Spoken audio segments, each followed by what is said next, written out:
Hey everybody, Psycho here again, and we are back with a new project. I picked up this 2021 Suzuki DRZ 125. This is the big wheel model. I grabbed this bike for $800 off of a couple younger guys. I think they're around their 20s. It wasn't working at the time, wouldn't run. You basically kick it over, and it wouldn't do anything. So I was like, sure, I'll buy it. It's in beautiful condition. The engine is pretty spotless. It needs a couple things. I did notice like the chain. You can see the links are broke in the chain here. So new chains for sure. The rear sprocket is getting pretty bad. So it needs a couple things. But I said for $800, it's basically a brand new bike. So why not? Brought it home. It's been sitting in the shed for a while. And I came out one day with my kids. I said, you know what? Let's start, messing with it. I checked the spark. It has lots of spark, no issues there. Check compression. With the carb closed, I think it was 60 pounds, and with it wide open, it was 155 pounds. So compression was good. So they told me that the carburetor was something wrong, and it just needed a new carburetor. And I'm like, well, I guess. So I said, well, we'll take the carburetor off. I pulled that out, and when I took the bowl off, the first thing I noticed was the bowl was dry.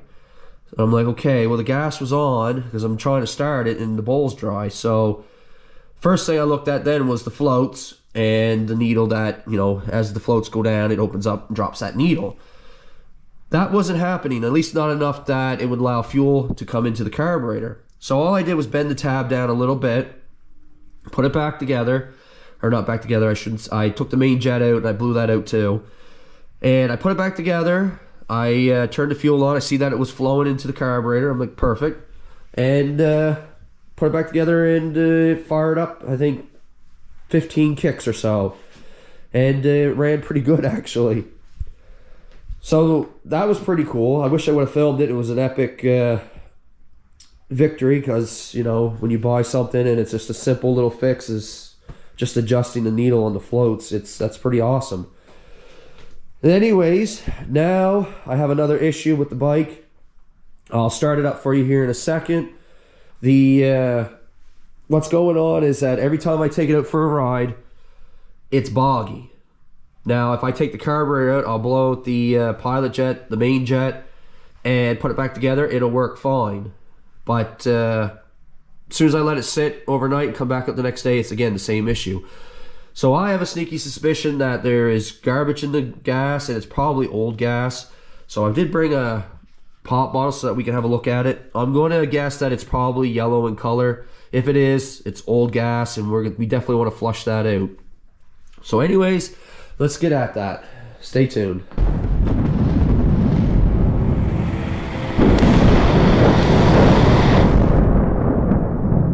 Alright, so the first thing I'm going to do is just fire it up. Now, it does need the little switch here for the choke. I don't have that, so I got to hold it up manually. I don't know why the kids took that off. But as far as like starting it,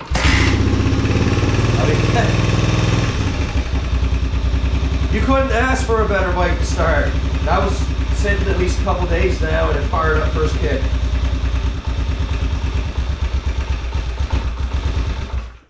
Now, she's cold, so.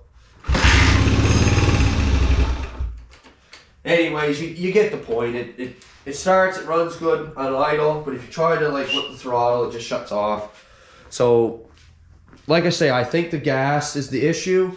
So let's drain that off and see what it looks like. Alright, so to drain the gas, I'm just going to put everything in this little 2-liter pop bottle. And like I say, I assume that this is going to be pretty yellow.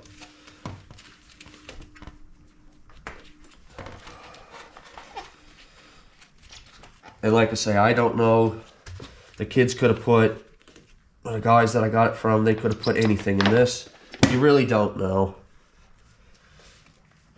Alright, so right off the bat, I can see a yellow tinge to the gas, so it's definitely got a few months on it. Even the Supreme I got in my jug's been sitting for a couple months now and it's still clear. So this could be 6, 7, 8, a year old. We don't know.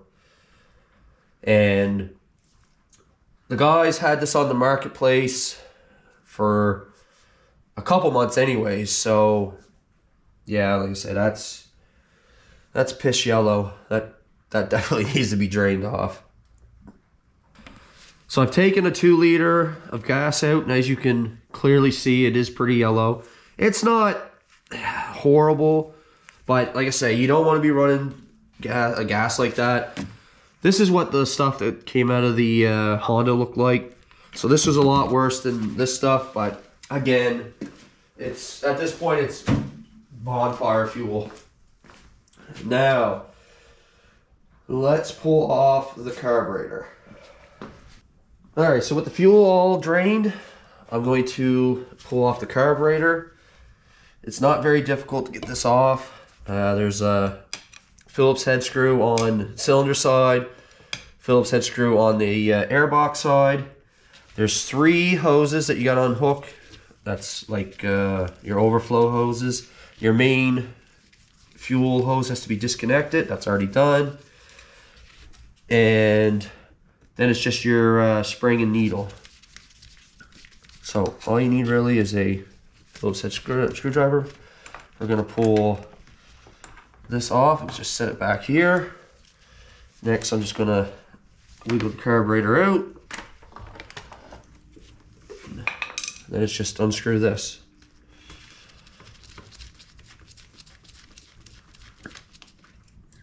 And then it all comes out.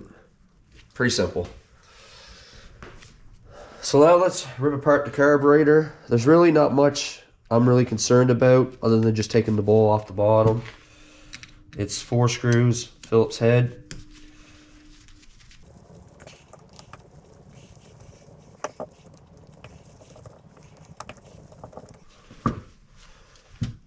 Alright, that just comes off like so. Inside here is pretty clean. And then we have our jets, our floats.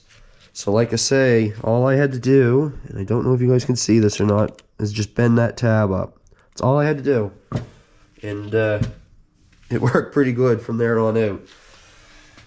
So I want to blow these out. So we'll start with the main jet.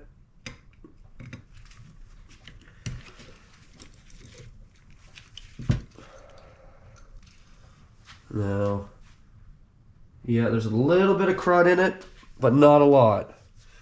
And I need my smaller screwdriver for the pilot.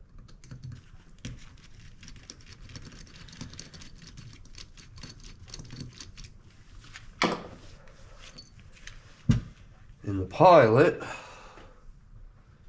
is, it's not bad, but it definitely needs to be blown out. So you can see the light through there, right?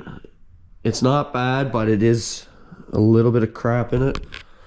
Same as that one, but you can see through it.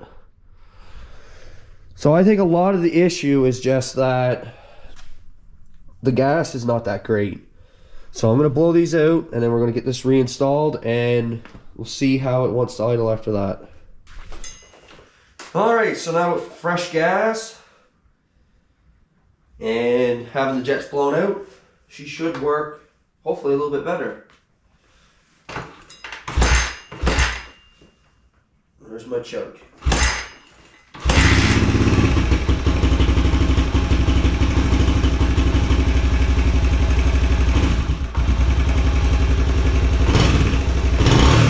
Oh yeah, big difference. Still has it, but it's cold.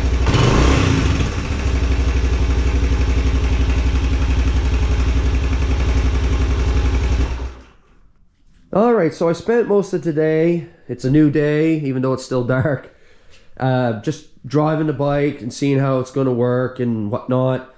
I adjusted the throttle a little bit with the brakes. I tried to get the brakes working a little bit better, but the pads are just wore out to the point that they won't grip at all. So I'm glad I got some new ones on the way.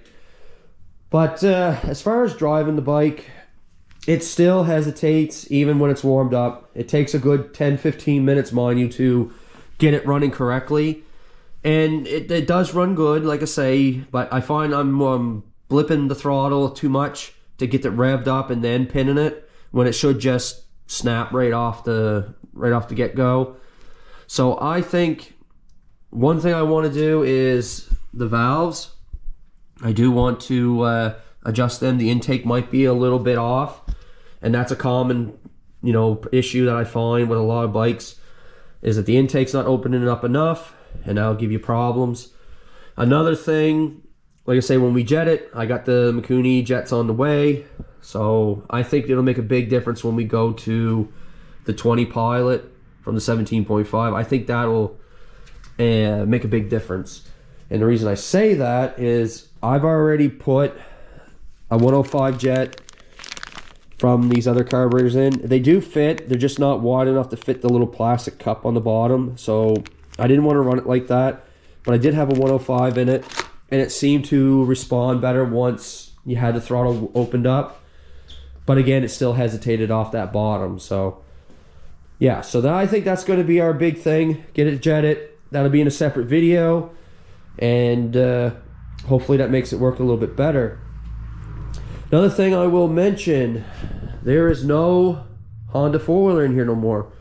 The 500 Foreman is gone. I sold it. Apparently there was an axle was stripped or something like that. That's what he said that he replaced. So anyways, it don't matter. I didn't want to feel like ripping it apart to do it. So that is gone. I also sold my lawnmower that was here. I got a newer Craftsman now. Beautiful mower. I paid $400 for it. Smoking deal for a good condition lawnmower. So we got that. We got to do the oil and plugs in this outboard at some point. I got that generator down here. I got to get that done at some point. Like I say, I got lots of projects to do, lots of stuff coming up over the winter, and I'm gonna keep trying to find dirt bikes that are a good deal. Like I say, $800. This is a great little bike. I might even do a full review on it if you guys want. The DRZ 125, any 4-stroke 125 is actually just a wonderful bike to start with if you're an adult. This is a bit too much of a bike for my 8-year-old son. He would benefit on the little XL80 first, especially to learn the clutch. But these are so fun, and driving it around today when it got warmed up and it got working great, it kind of took me back to when I was a kid and just loving it, doing circle wheelies and stuff like that. I haven't done them in years, and it all comes back to you, and it's such a great time. And these bikes are perfect. They're so forgiving. You can just have fun. But I would like to pick up a 2-stroke at some point. There's nothing on the marketplace right now. A cool little CR 125 would be awesome, maybe to rebuild, whatnot. But if I come across it, we'll pick them up and we'll have them on the channel. So anyways, I'm not going to say no more. I hope everybody enjoyed today's video. If you did, comment, like, and subscribe. And as always, thank you for viewing.